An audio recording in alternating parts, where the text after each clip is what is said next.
Yeah, yeah. Ball so hard, you better believe me, it's scary. It's basketball at the bar with Calvin and Barry. So put a tip in the jar, cause these dudes can really fill it up. Whether it's buckets you need or just a beer in a cup. We're here for fresh conversations and some delicious libations. Subscribe to the channel and turn on the notifications. My boys got you covered like you being guarded by payers. From the glove to the claw and everyone else in between. Calvin and Barry got everything that you need. For sure. So sit back, relax, because we're starting the show. It's basketball at the bar. Grab your drinks and let's go. Yeah. Grab a drink and let's go. Subscribe to the channel and turn on the notification. Calvin and Barry. Subscribe to the channel and turn on the notification. Let's get it.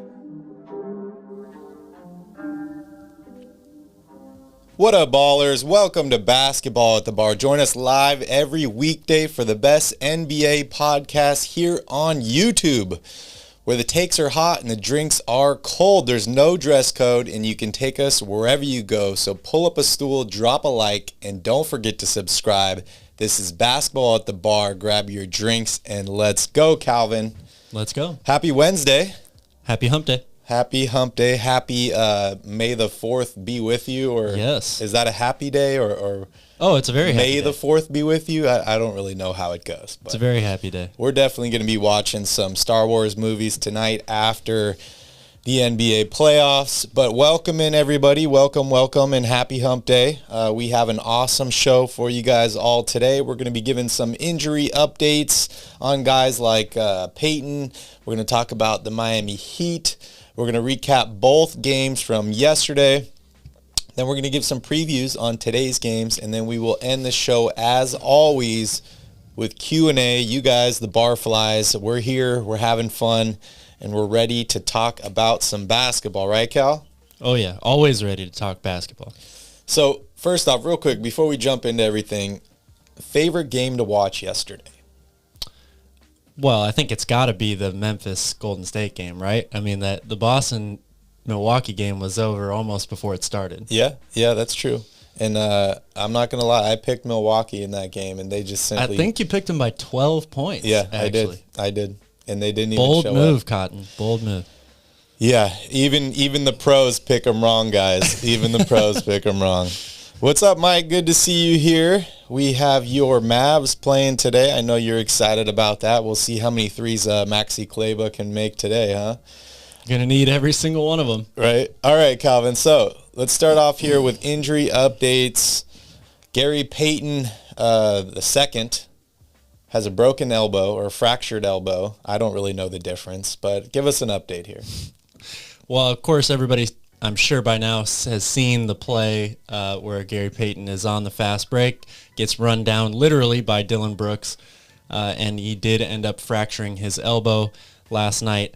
I unfortunately know what that feels like, Barry. It is not fun at all, and he is going to have an MRI today. They're hopefully going to use that to determine how long he's going to be out for, but I think it's pretty safe to assume he's going to miss considerable time here. You think he's out for the entire playoffs? I won't go that far. Okay. I mean, obviously we don't know anything about will he need surgery. I'm guessing he's probably going to avoid that route, so we'll all wait and see how quickly he's able to mend, but it's going to be, I think, at least a month before we can expect him to come back. Yeah, definitely a blow to the Golden State Warriors, and unfortunate for him. He's been playing really, really well this season, and has really been a part of that lineup. We saw him start in that game. Just really, really unfortunate. It's really big for the Warriors. We'll get into it later, but he's probably the only guy on this roster that can one-on-one guard John Morant. So yeah, it's a big deal. And it kind of goes back to what we were talking about in the previous game in Draymond Green hitting somebody in the face, and I was like, the dude could have got injured. This could have happened. He could have missed this much time. Now it seems to be flipped the other way around. We also saw Draymond Green get hit in this game, elbowed in the face. He ends up getting stitches, comes back into the game. A wild game. Very wild game, extremely physical early on. Luckily, it kind of died off at the pure physicality. They were able to play some basketball instead. But, this series is taking a turn, hopefully not for the worst, but it's getting It's getting physical out there. And Dylan Brooks actually gets ejected on that play after hitting Gary Payton. So interesting to see what happens there. We didn't see any suspensions announced yet. Not sure if we will see one, but something to keep an eye on. Definitely. All right, next up, we have the Miami Heat, Calvin's favorite team to give an injury update on. Here we go, Calvin. Let's do it. It's pretty much their entire roster once again. So that probably means that all of these guys are going to play. All of them are listed as day-to-day. Jimmy Butler actually comes off the injury report, and I don't see Kyle Lowry on here as well. We've got... I didn't see Kyle Lowry on last game's injury report either. Oh, I'm sorry. He is still listed as out for Game 2 here. They just don't put him on the front page for the actual game cast. But he is still listed as out with the hamstring. You also have Max Strus, Gabe Vincent, Caleb Martin, PJ Tucker, and Tyler Hero all listed as day-to-day. Tyler Hero now has an ankle sprain, so he's recovered from his illness, but he is still day-to-day, or listed as day-to-day with an ankle injury. I'd be pretty surprised if any of these guys did not play tonight, aside from Kyle Lowry. Yeah, Philadelphia, here's your chance, I guess. Any updates on Joel Embiid? No new news to report on Joel Embiid. He, of course, did not even travel to Miami, so he's not available for this game. They're still confident and hopeful that he will be back for Game 3. Game 4, they're hoping at the very latest when the series goes back to Philadelphia. They definitely need him. They really need him. We'll break down that game here in a little bit, but not looking good for Philadelphia. All right, so moving on here.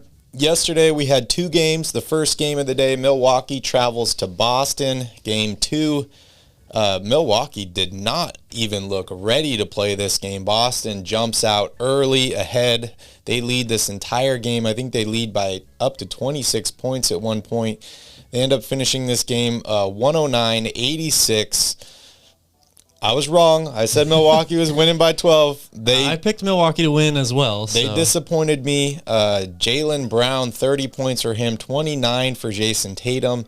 And then Giannis is pretty much the only player on the Bucks, having a good game other than Drew Holiday. 28 points for Giannis, 9 rebounds, 7 assists, a steal, a block, 6 turnovers, unfortunately.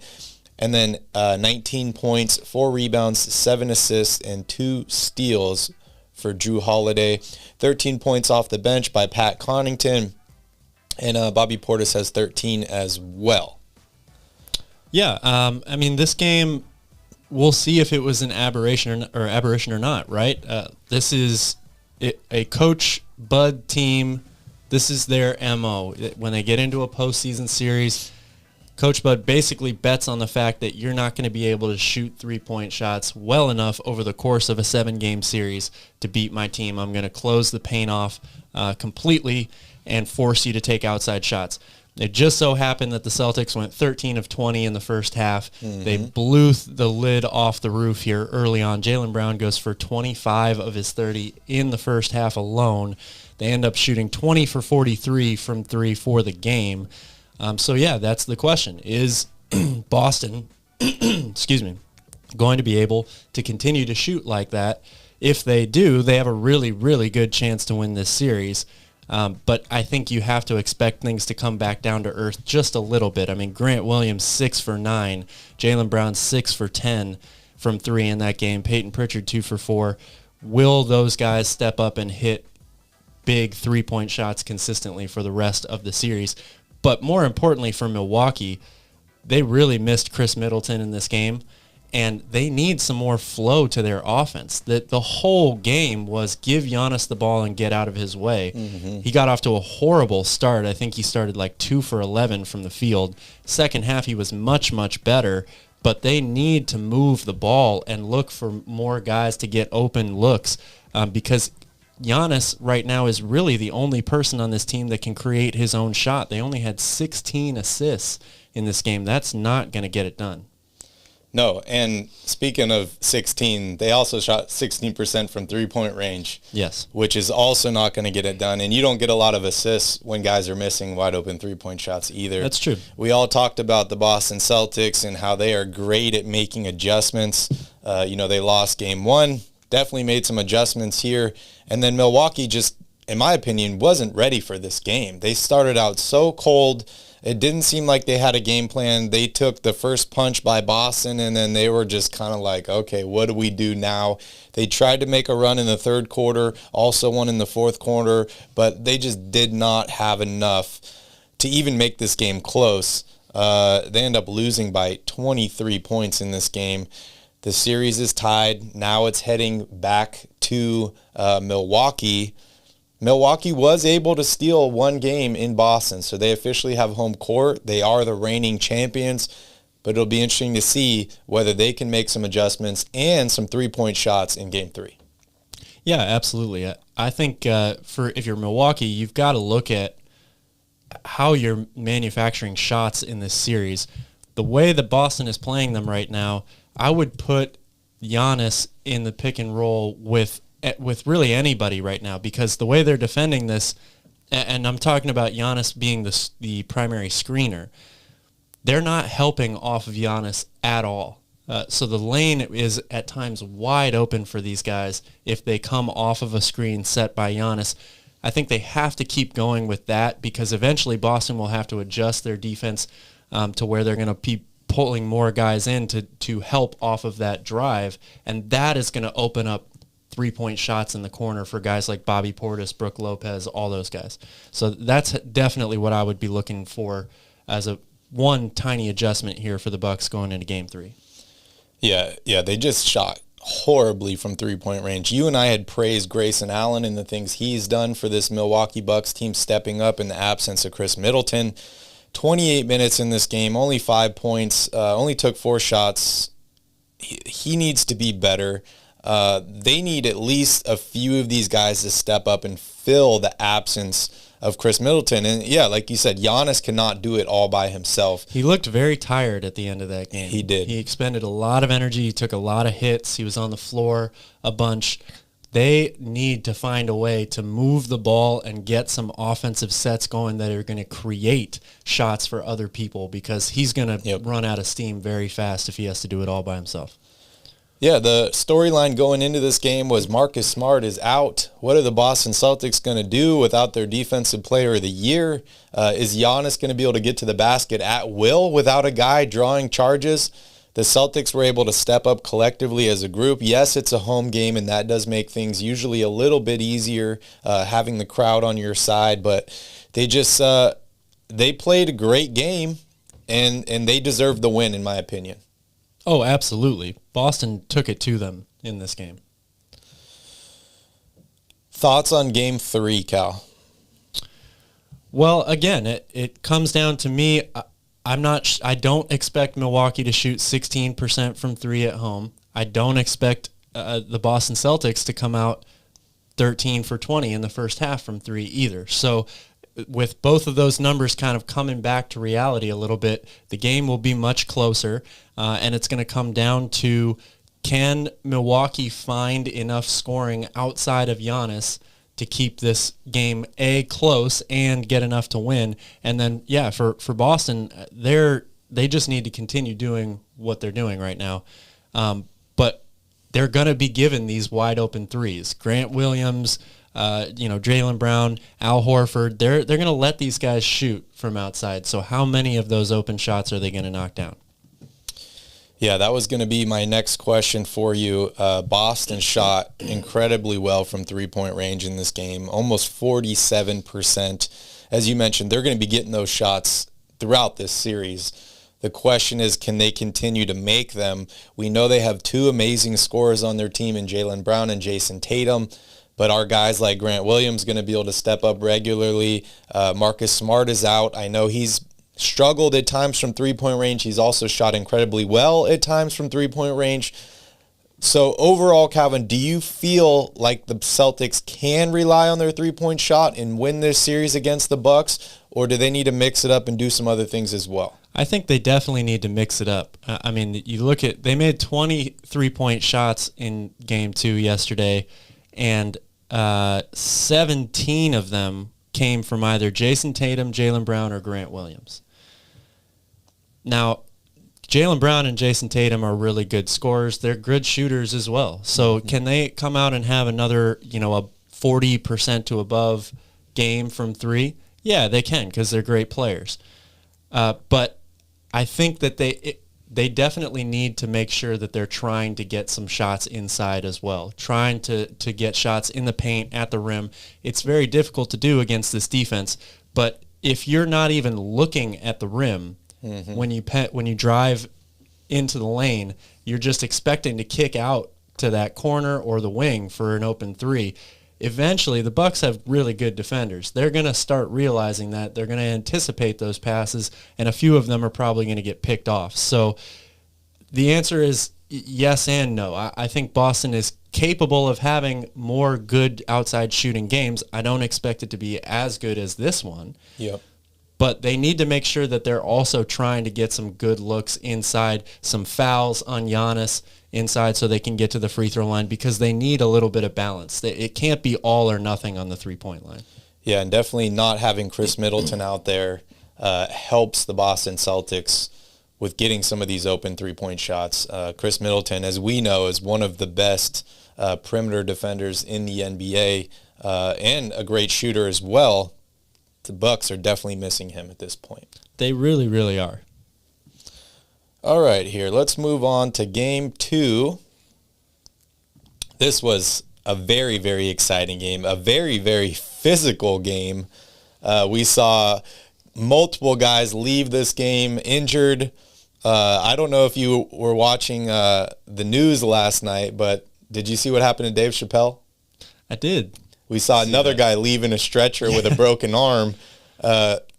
It's almost like he was playing in this game too, because we saw multiple people leave this game. We saw Draymond Green leave this game after getting elbowed to the face. He ends up with stitches, comes back in the game. We see Dylan Brooks fouls Gary Payton, who ends up fracturing his elbow. It's a wild game. This reminded me of kind of the old school Memphis Grizzlies team with Zebo and Marc Gasol. For me, they were like, we're going to come out, we're going to be more physical in this game. After what Draymond Green did to us in game 1, where he started out trying to be the physical aggressor, he ends up getting ejected in that game. Well, in this game, the Grizzlies end up getting ejected, or one of them, and they end up winning this game. They definitely threw the Warriors off shooting-wise with their physicality. We also got to see Draymond Green leaving the court, flipping off the fans in Memphis. It was an overall exciting game, but Memphis wins 106-101 over the Golden State Warriors. Ja Morant, 47 points in this game. He becomes the 3rd player in NBA history to have multiple 47-point games. 45-point. 45-point games in, the first 2 rounds of the playoffs? Before the age of 23. 22 or 23. Yeah, and I think the other 2 to do it were LeBron and Jordan, right? So yeah. It's a pretty good list to be pretty incredible. What were your thoughts on the game, Cal? Really exciting game. As you mentioned, very, very physical. Ja Morant was spectacular in the 4th quarter once again, and in clutch time. I think he had 15 points in clutch time just himself, compared to 12 for the Warriors. He scores 18 points in the 4th quarter, really wills them to a victory here, and they needed it badly because they could not afford to go back to San Francisco down 0-2. That being said, though, I'm still feeling pretty good if I'm the Warriors with the position I'm in. If you look at the numbers last night, they only shot 18% from 3, and they had 18 turnovers in this game. Those are very un-Warrior-like numbers. But then you look closer at the team stats. They out-rebounded Memphis by 5. Memphis was the number 1 rebounding team in the NBA. Mm-hmm. They had 10 more assists than Memphis did in this game, 27-17. And they outscored Memphis in the paint 60-42, another category that Memphis led the NBA in this year. Memphis almost gave this game away at the end in the 4th quarter. Just like game 1. Yeah, John Morant played phenomenally. They're a young team. They want all the smoke, all that stuff. It's very apparent. But if I'm Golden State, I've been here before. I did exactly what I needed to do in splitting the first 2 games on the road. Now we get to go back to San Francisco for games 3 and 4. I'm feeling pretty good about where I'm at if I'm the Warriors. Obviously, the injury to Gary Payton hurts them, but Memphis, I don't think, should be feeling maybe quite as good as they are right now. Yeah, I mean, it's a young team. They just got a win over a very experienced Golden State Warriors team who's looking pretty healthy at this point. You know, they're missing Steven Adams. I think he's still out with COVID.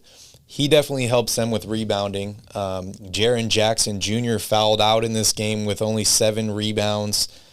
Ja Morant is the guy that did it for them. So much isolation for him. Yes, he had 8 assists in this game, but late in the game, he basically took it upon himself to win this game.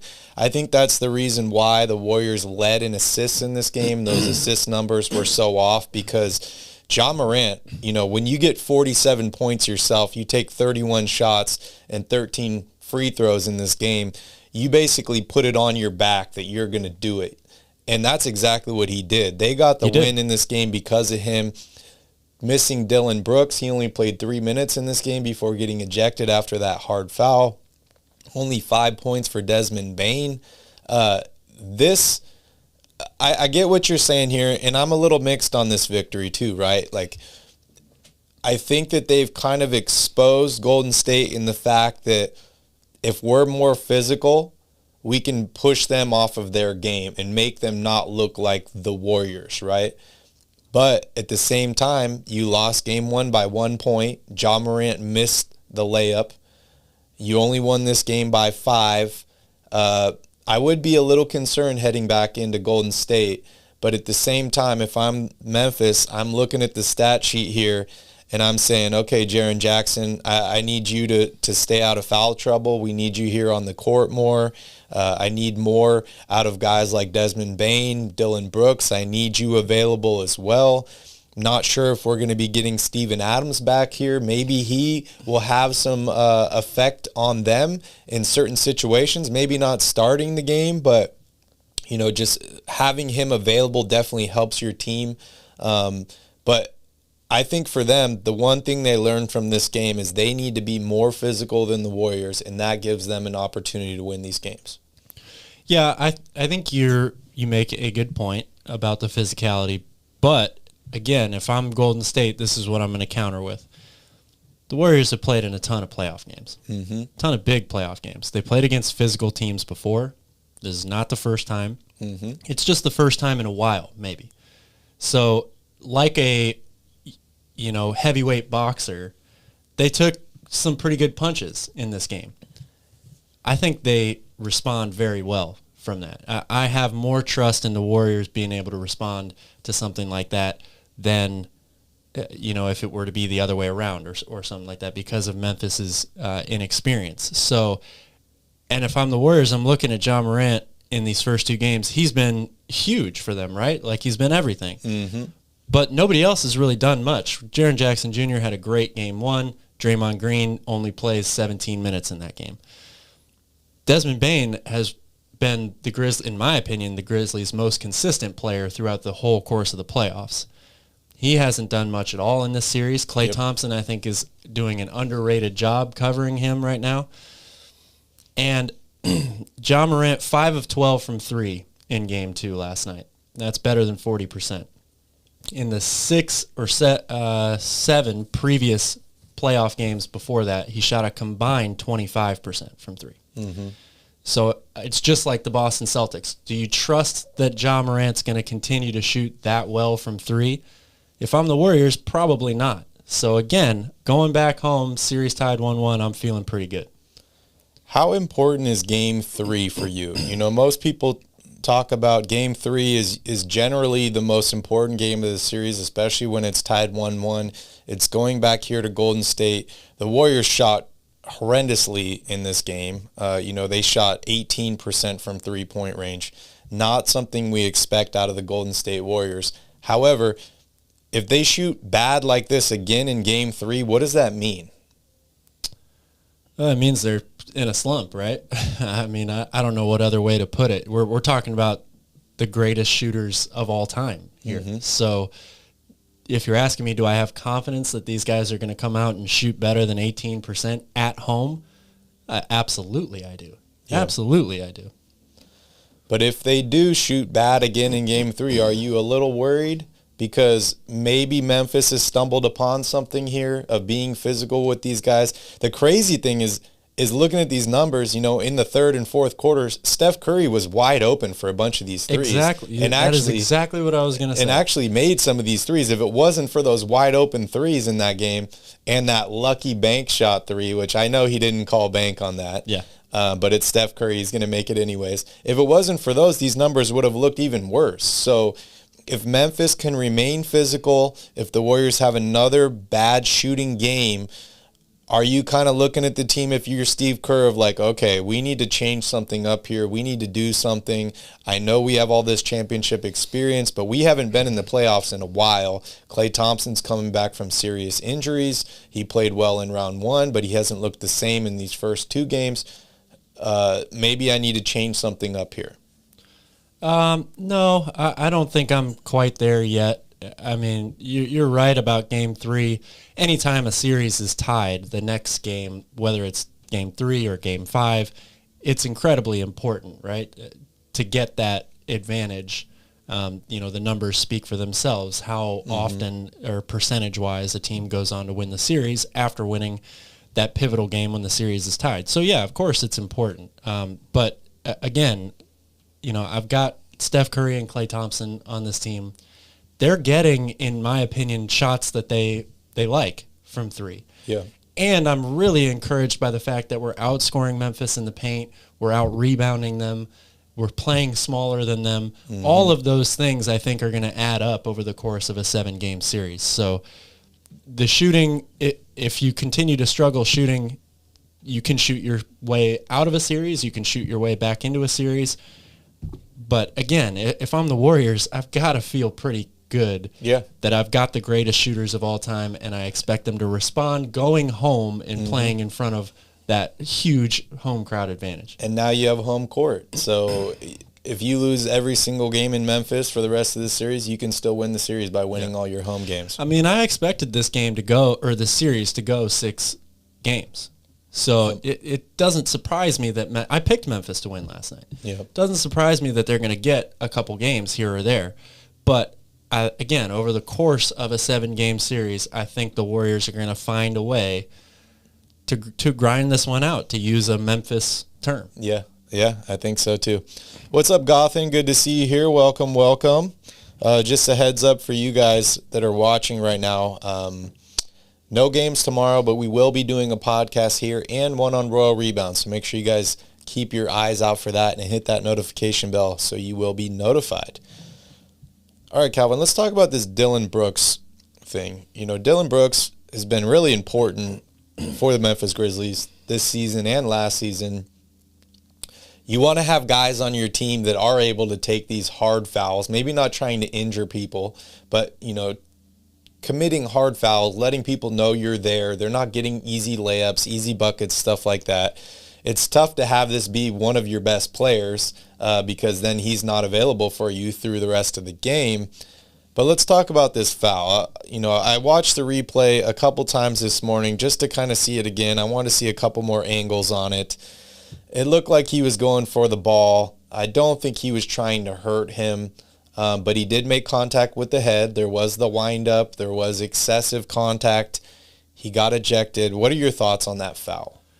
Well, I'm going to disagree with you. I'm not exactly sure he was going for the ball on this play. Okay. I mean, it's easy to make it look like you're going for the ball if you have no chance of getting the ball. Yeah. Right? Like, this play, I'm starting to lean towards this was a dirty play. Oh, wow. Okay. I don't want to... I'm not going to use that phrase, I guess, because it's tough. It is playoff basketball, and there is this rule once you get into playoff basketball, no easy buckets, no layups, no wide open stuff at the rim, all that stuff. But for me, I don't think that he had a chance to make a play on the ball here, and I think he knew that. Yeah. So the result was what you saw. I'm going to just make contact. Mm-hmm. Unfortunately, it winds up in him getting hurt. You know, I've definitely seen harder or worse fouls committed. Yeah. But I just go back to the fact that I don't think he had a chance at making a play on the ball here, so he did what he thought the only thing he could have done, and that's hit him hard. Yeah. Yeah, it's tough, right? Because, you know, if you're the Memphis Grizzlies coach, you're probably telling guys, make them feel you, right? Be physical out there. No easy buckets. I get what you're saying. For me, I see both sides again. It's just, you know, his arm was up. It looked like he was trying to go for the ball, but you're right. You know, when you have no chance, you do.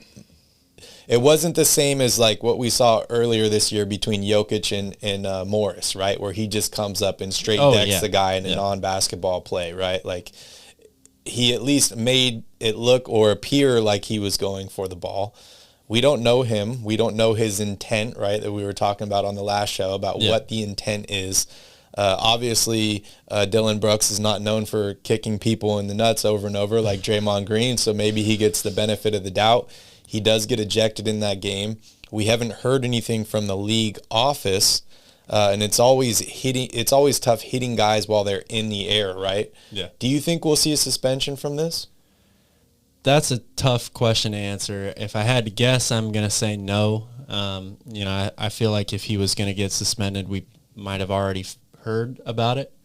And it's a hard line to draw, right? Because Draymond doesn't get suspended for his hit in game one. So now if you suspend Dillon Brooks, I feel like there's the worry that might escalate things even more in the series, right? You're asking for more hard fouls. If you don't suspend him? No, if you do suspend him. Oh, okay. But I would don't think suspend the other guy. I think it's the other way around. If you know, sometimes when things are escalating as the league, you have to make a stance here like, hey, next person that does this is getting suspended. Otherwise, it could snowball out of control, right? I could see it both ways, you know, because if you suspend one guy and not the other, then the Grizzlies are going to feel like they got slighted, right? Yeah. It's kind of like, it's not the same thing, but it's kind of like intentionally hitting somebody with a pitch in baseball, right? Yeah. What's the very next thing that's going to happen? The other team's going to come out and they're going to brush back the very next batter they see. Mm-hmm.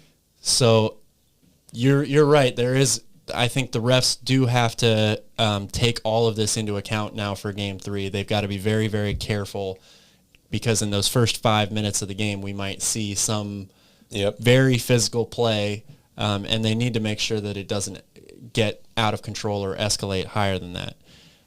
But in this particular moment, I don't feel like this was a true basketball play. He didn't try to meet him at the rim. He knew he wasn't going to get there in time. So what do you do instead? Knock the guy down. Yeah. I definitely think this series is going to get a lot more physical.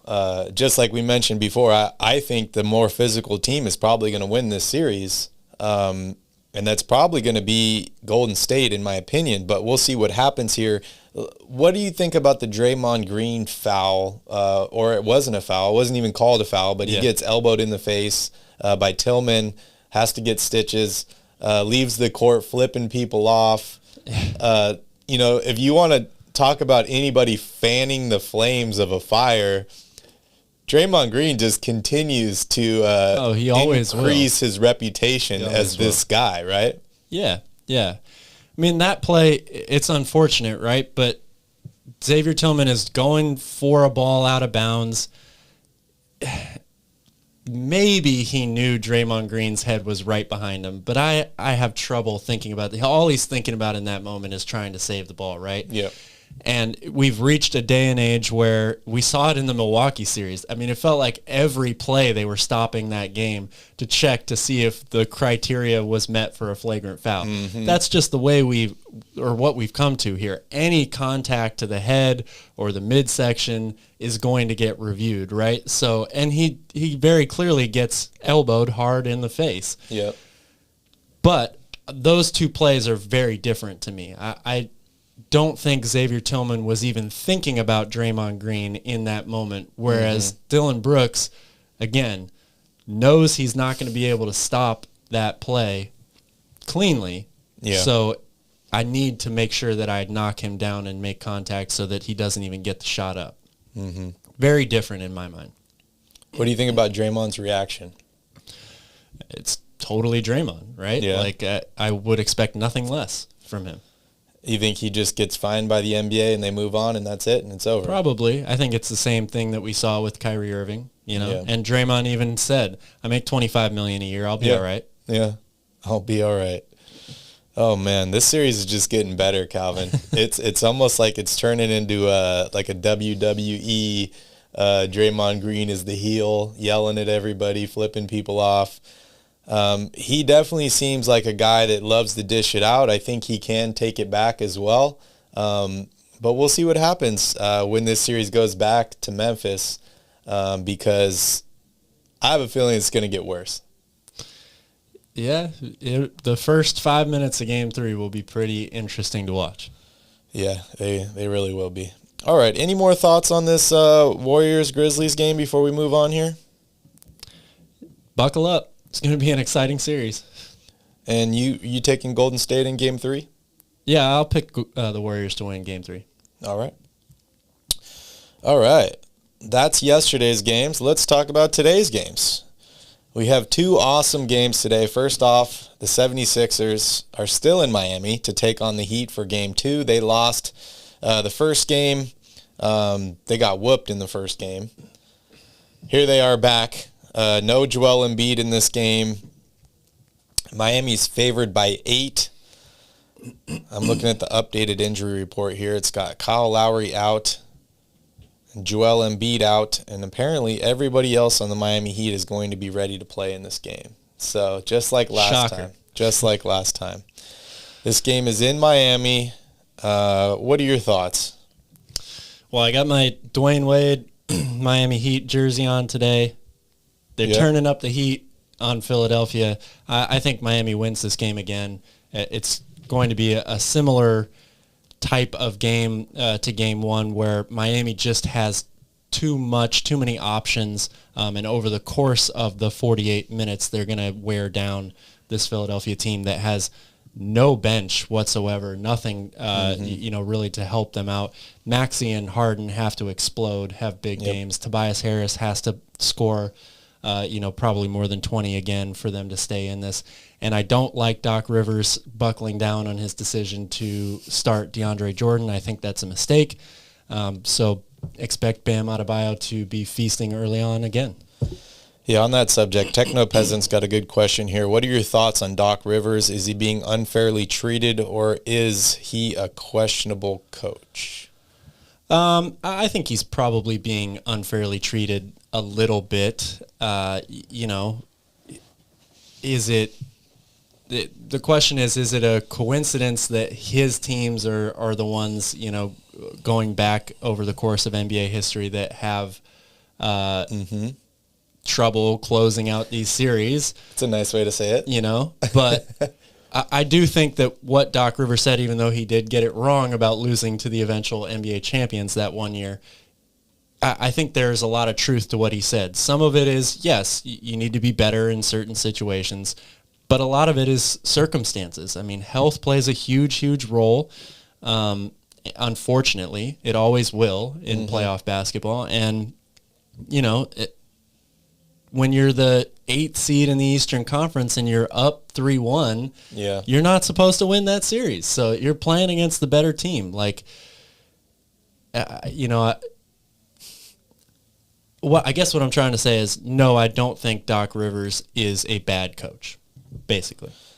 Yeah, I mean, he's not a bad coach, but is he this great coach that he's touted as? I mean, we talk about championships. He won a championship. He won one in Boston.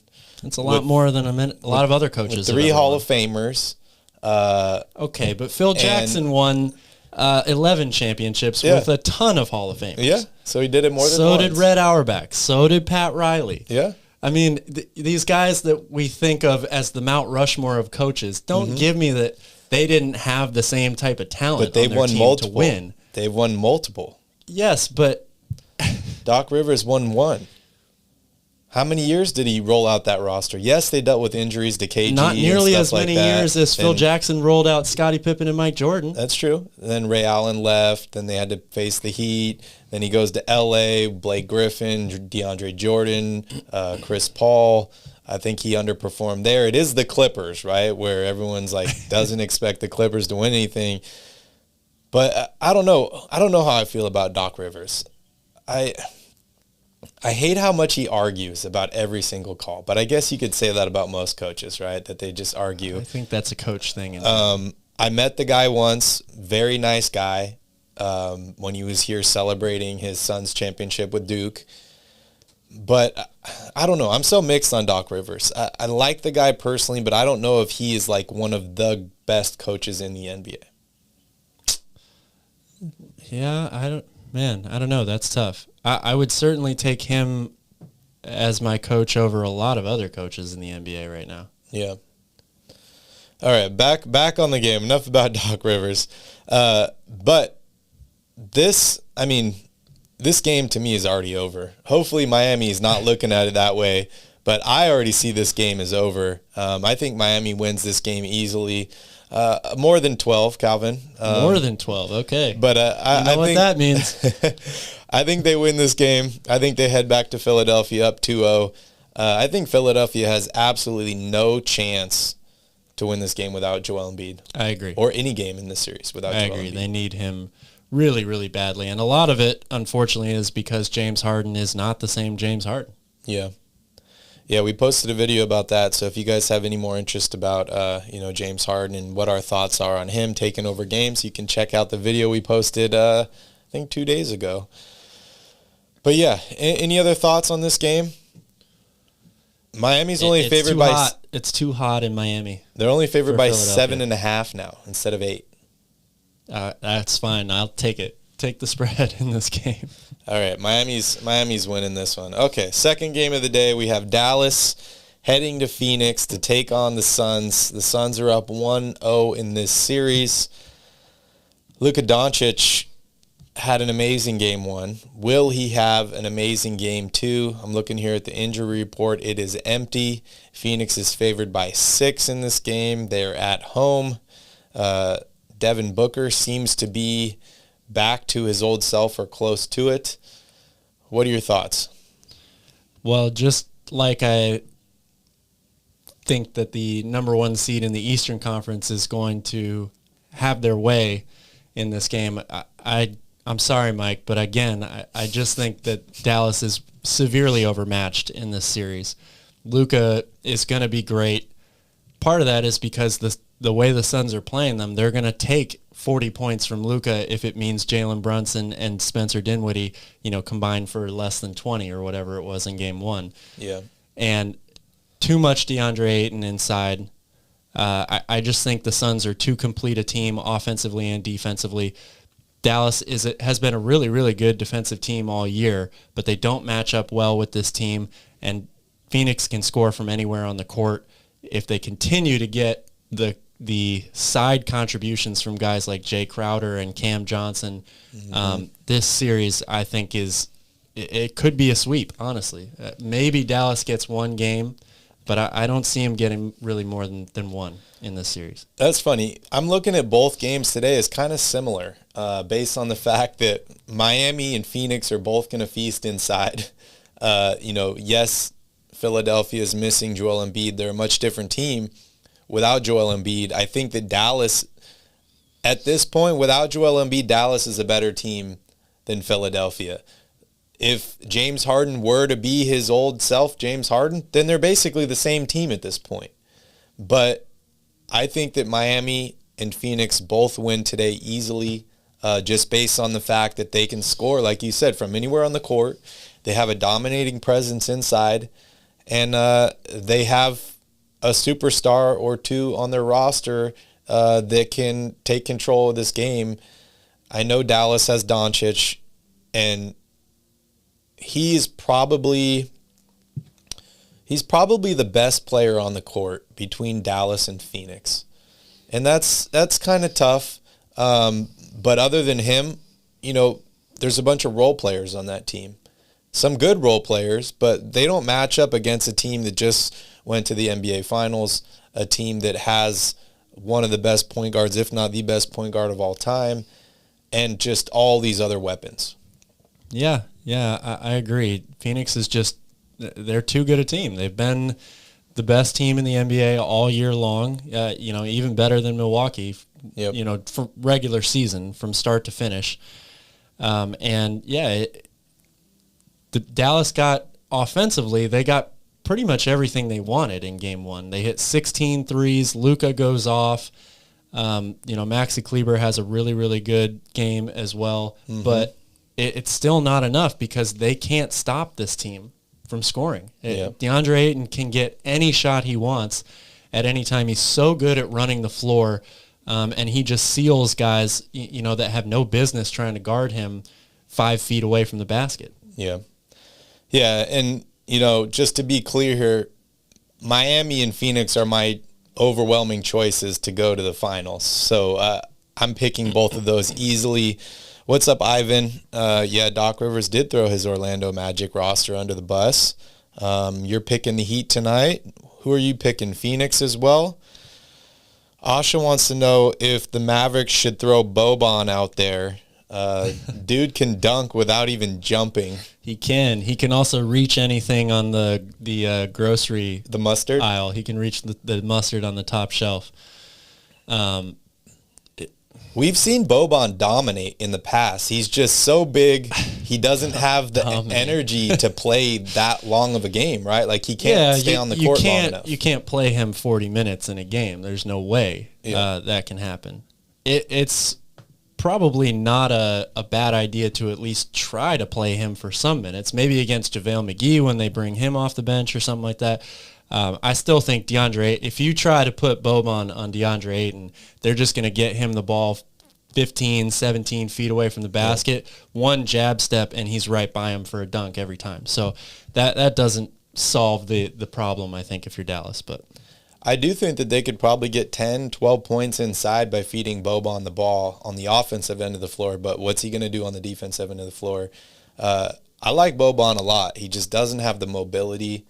And dude's old now, right? He's like our age. Yeah. Oh, man.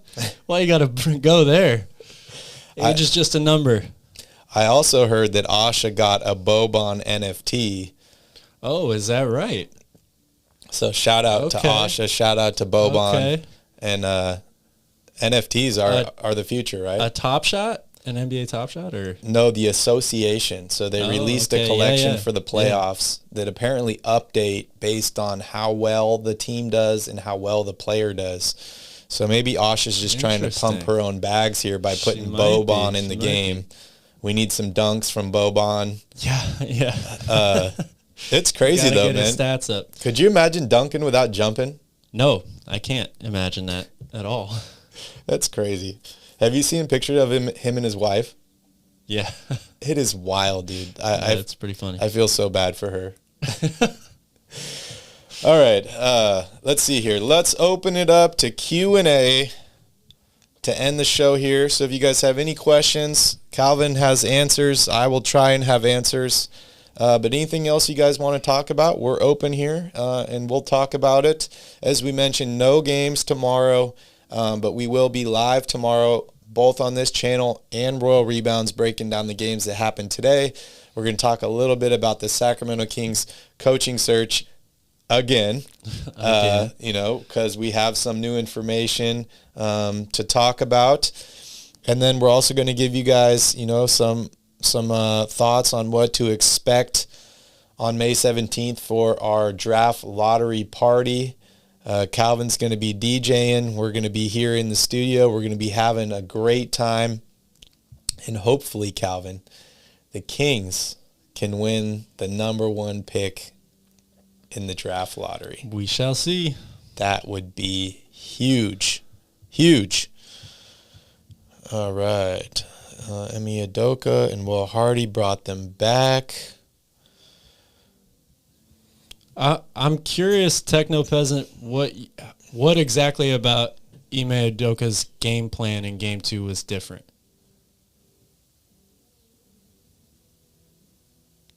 Calvin, I see a comment here about Jason Kidd, and it kind of just sparked something in me.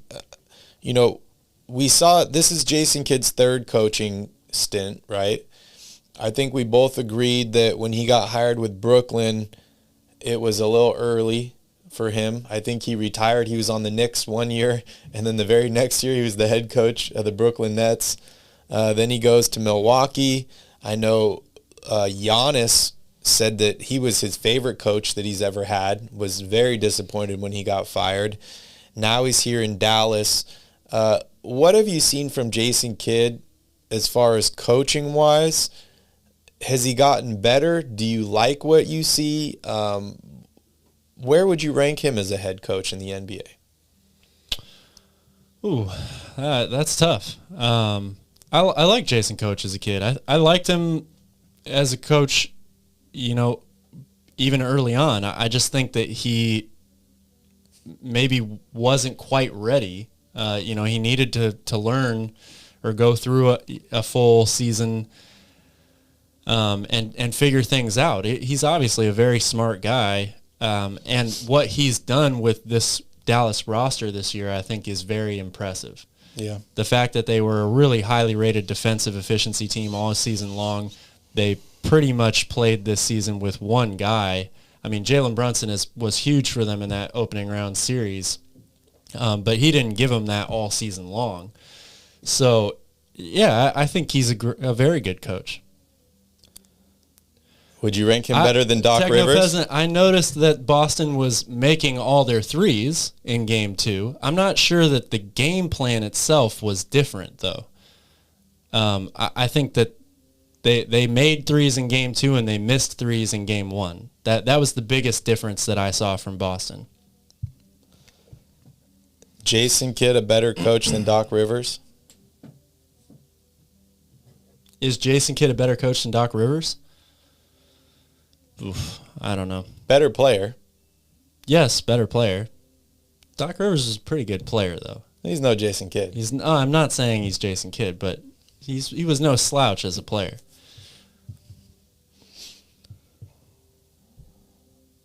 Interesting stuff brought up about Jason Kidd by D'Lo and Casey. Not good stuff. Worse than anything Mark Jackson has been accused of.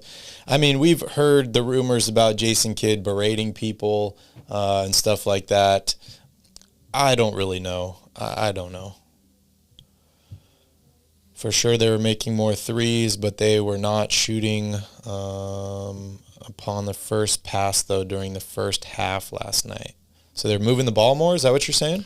I do think that they were definitely looking to – it was obvious that their game plan was let's spread the floor, try to get the ball into the corner, penetrate from there, and then use that to kick out to another guy from three. I don't necessarily think that game plan was that much different from Game 1, though. They did a better job of executing in Game 2. To say that the whole plan itself was different, I'm not so sure I agree with that. Yeah, I mean, when you're a coach and you're playing a team in the playoffs that you're facing multiple times, like, it's not really the first time that you've seen that team, right? So you already have an idea of what you want to do to beat the team or to play your best against that team. Like, you've played that team, they played 4 times during the regular season. I think they split the games 2-2. Milwaukee actually won the game in March without Chris Middleton and without Giannis. I know it's a regular season game and the playoffs are much different, but I guess what I'm getting at here is that if you're the coach of the Boston Celtics, you already know what you want from your team to beat this Milwaukee Bucks team. You are going to make adjustments, but they're not going to be huge adjustments that just, greatly change your style of play or the things that you do. They're little minute adjustments where you're like, okay, I saw a matchup that I liked in this first half of this game. I want to take advantage of that more. You're basically looking at game footage and you're telling your players, hey, this was the system we wanted to play. This is what you did. This, I either liked it or I didn't. We need to do this more. We need to do this less. It's not so much of like making these huge changes. It's little things. And I think that they were a little bit more physical in game 2, but I agree with Calvin. They made shots, and the game plan is never to let's make more shots. That's just something that happens. Maybe they did something to help them get in a better flow, a better rhythm. Maybe they did little things like setting more picks and screens to get guys open for better shots. But yeah, I agree with Calvin here. The main difference that I saw in that game was Boston made shots and Milwaukee did not. Yeah. Now, I do agree with you 100% here, Techno Peasant, that defensively, I think they did make some good adjustments from game 1 to game 2, in particular what you're saying about not doubling Giannis as much, basically telling Grant Williams, okay, man, this is your responsibility. We're going to leave you on an island here. And Grant Williams responded big time. He was really, really good. He seems to be the only person on this team that can stand his ground against somebody like Giannis. Horford can a little bit, but Grant Williams had a fantastic offensive and defensive game. So I definitely agree with that. And he was not like in the huddle, okay, guys, we need to get Grant Williams more shots. Yeah. That was not the game plan. It just happens. And sometimes you got to ride with the hot hand. And that's what happened. Oh, they for sure rode with the hot hand. And they made a lot of contested shots too. Jason Tatum in particular hit some really, really tough shots in that second half. Yeah, I agree with what you're saying here about Udoka and Kidd, just in general as coaches. What they've done, over the course of the season, both teams, got to their spots in different ways. Boston was real bad early on this year. They blew a ton of leads early on in the season. They definitely corrected all that stuff. They found their identity defensively and really gelled together as a team. And a lot of that should be giving credit. A lot of that credit should go to Ime Udoka. Yeah, for sure. Are you still taking Milwaukee to win the series? I am still taking Milwaukee to win the series. Yeah. I think they will make some adjustments as well offensively, particularly I think using Giannis in the pick and roll because they're not going to help off of him at all. So that's going to be a way that they free up some open shots for other guys. They've got to find a way to get more contribution from the supporting cast of this team. Yeah. Yeah, and I also got to say Jason Tatum looked like a completely different player. I know he had 29 points in this game, but in the first round, Jason Tatum looked like an absolute superstar. He looked like what we were talking about, the new face of the league. This dude was going to be the best player. I haven't seen that in these limited 2 games so far.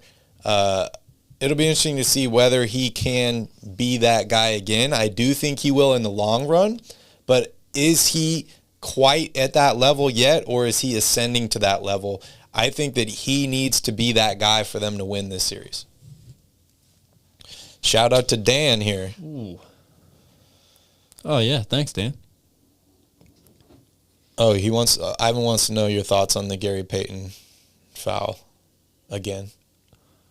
Well, yeah, I mean, real quickly, basically what I was saying is that I'm not sure I'm going to go as far to say it was a dirty play. It's unfortunate what happened to Gary Payton for sure. Yep. But I haven't been in situations like that before where a guy is on a fast break and you're trying to run him down and make a play. You know pretty quickly whether or not you're going to be able to actually make a play on the ball or not. Yeah. Dillon Brooks, I think, realized that he wasn't going to get there in time, so his thought process is I've got to make contact and make sure that he doesn't finish the shot for an and one. Yeah. Basically. It was an intentional foul. And, yeah, to your point on dirty play, right? Like, dirty play, if you're a dirty player, you're trying to hurt somebody versus trying to foul somebody on purpose. I don't think he was trying to hurt him, but I think he was definitely trying to hit him and make him feel it. I mean, is that supposed to be in today's game? No, but there's also an intentional foul in basketball. That's what that was. Maybe that was a little beyond that because he definitely took him out, made him want to feel it, but I don't think he was trying to hurt him. Let's see. Do you guys think Giannis is by far the best player in the league, like Chuck? That one I'm not so sure I agree with Chuckster on. I think he can be. Even if he is the best player in the league, I don't think that it's by far. There's a lot of really, really good players in the league. It can't be. He can't be head and shoulders above everybody else in the league. I mean, first of all, he's not a good enough shooter to be flat out, far and away the best. That's player the thing in the for league. me. That's the thing for me. Is he has an athletic advantage over everybody in the league? Yes. Can he do things that many people in the league cannot do? Yes. But until he improves his shooting and becomes a dead-eye shooter, he will not be the best player in the league, for my opinion. Is he right now? Probably. But it's not like the gap is not this much for me. It's part of the reason I feel like why Jason Tatum can become that guy is because he has that ability. It's not always the biggest, strongest, fastest guy, but Giannis definitely has a ton of advantages. What's up, Key Kings? Good to see you here. Who do I think then? Some good questions here, you guys. I'm liking this. Kyle, who's your favorite play-by-play and color commentator? So for play-by-play, I think I got to go with Mike Breen. Yeah. I mean, bang. You love the bang. I think he's just the best, in my opinion. I love listening to him call games. As far as color commentator, that's tough. I like a few different people, and I think he hasn't done many games yet, but JJ Redick is really rising on my list of people to listen to when it comes to talking about basketball, just in general, whether he's doing a game or he's, completely shutting down Screamin' A. Smith on First Take. I absolutely love that. So I like J.J. Redick a lot. I also like Reggie Miller. I'm going to give a shout out to Reggie. I don't agree with everything that he says, but I like listening to him do games. Yeah, it's really hard for me to choose as well. I like a lot of those guys. I actually really enjoy listening to Mark Jackson. I like Mark Jones. The Mark Jackson, Jeff Van Gundy combo is great. Yeah. They're really, really good together. And I even like listening to Stan Van Gundy, too. He's funny. Yeah, he's hilarious, I like too. Stan. But one guy that I really did enjoy a lot was Steve Kerr. I thought he did a wonderful job. Yeah. And I was actually disappointed when he got a head coaching job because I thought that he brought some great insights. So if Giannis is not the best player, who would you put above him, Calvin? That's tough. I knew somebody was going to bring that up. I don't know. I really have to think about this a lot. To me, there are a lot of players, really, really talented players in the league right now, and a lot of them are, great at different things from each other. I'm going to give LeBron some love here. Do I think that he's still the number one best player in the NBA? Probably not. I think that time has officially come and gone. But I think he's still top 5 to 10 in the NBA for sure. Oh, he's higher than that. So that's hard. I mean, there's a lot of guys, like even Paul George, Do I think he's the best player in the NBA? No, I don't. But he is, to me, to be the best player in the league, you have to do everything. You've got to be a great defender. You've got to be a great offensive player.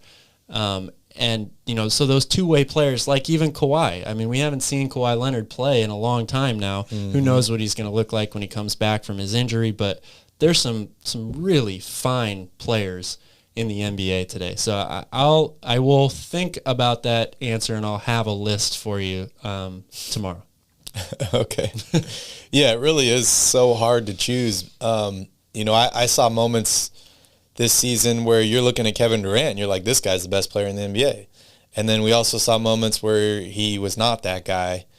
I think LeBron James, I've watched LeBron for so long. It sucks that he's on the Lakers now.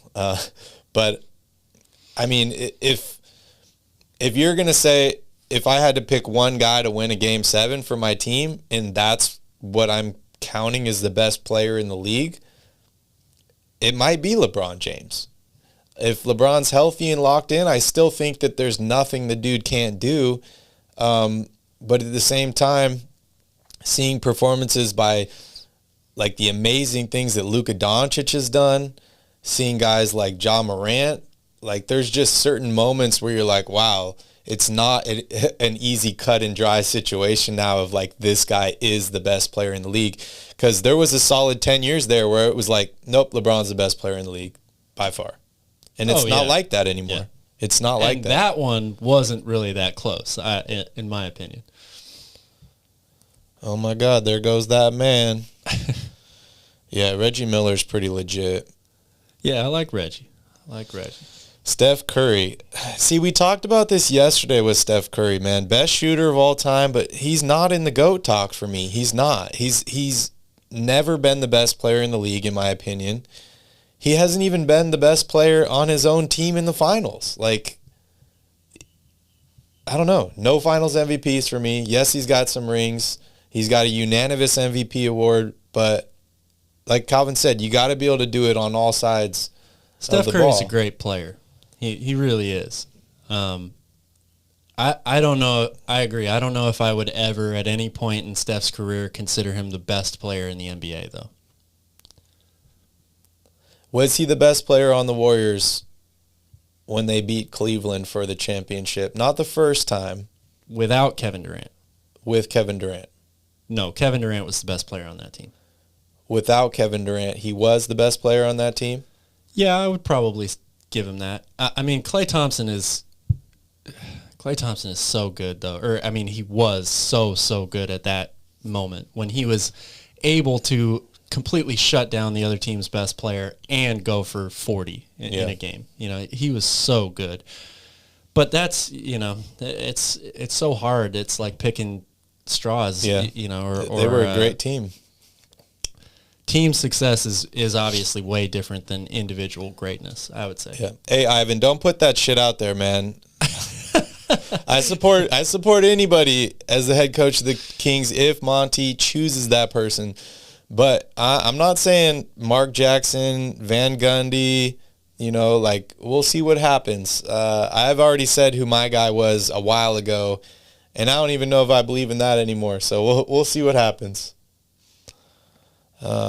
Let's see. I like this question about Klay. Barry and I were actually just talking about this before we came on the air here. Yeah, we do talk basketball when we're off the air. We do. You want to I'll let you start. I'll let you start out. Well, basically what I was saying, is basically to answer the question, I think it's a slump. I think not just for Klay, but for this whole Warriors team, we have to keep in mind that they haven't been in this situation in a while. So, yeah, they got roughed up and bumped around and maybe knocked off their game a little bit last night.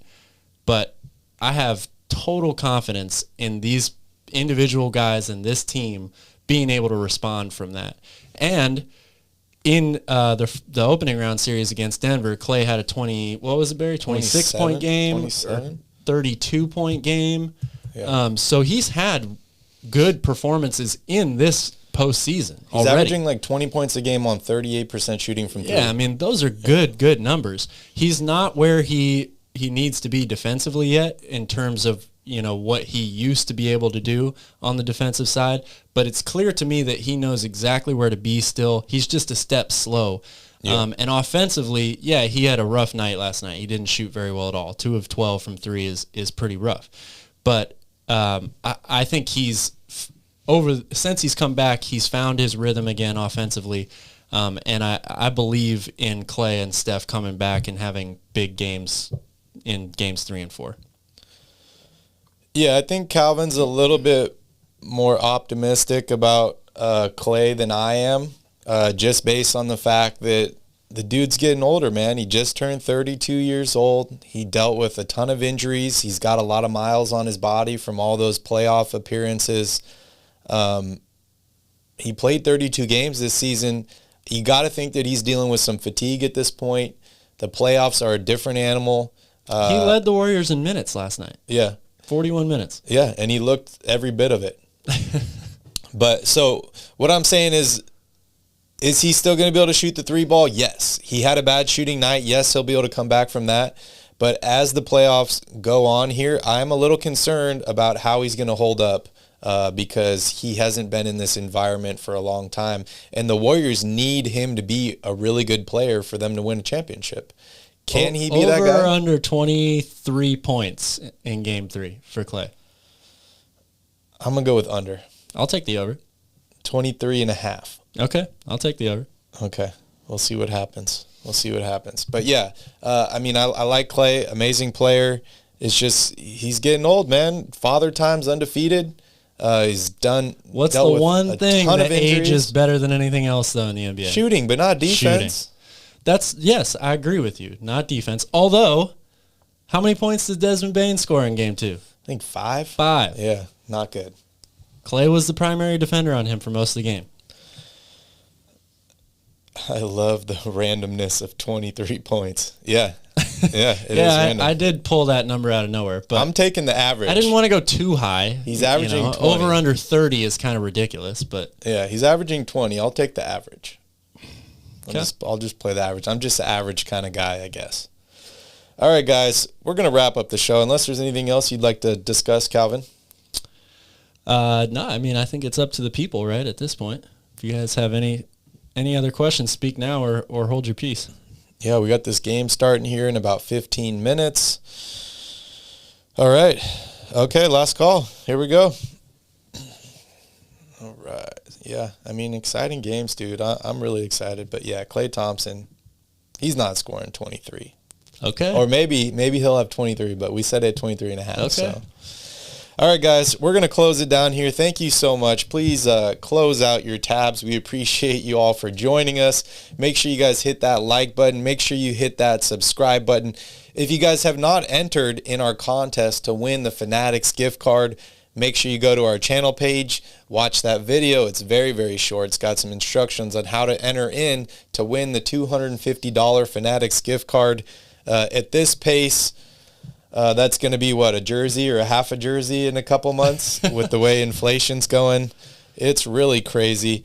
But thank you guys so much for watching. We will see you all tomorrow on this channel, and we will also be on Royal Rebounds as well. So thank you guys.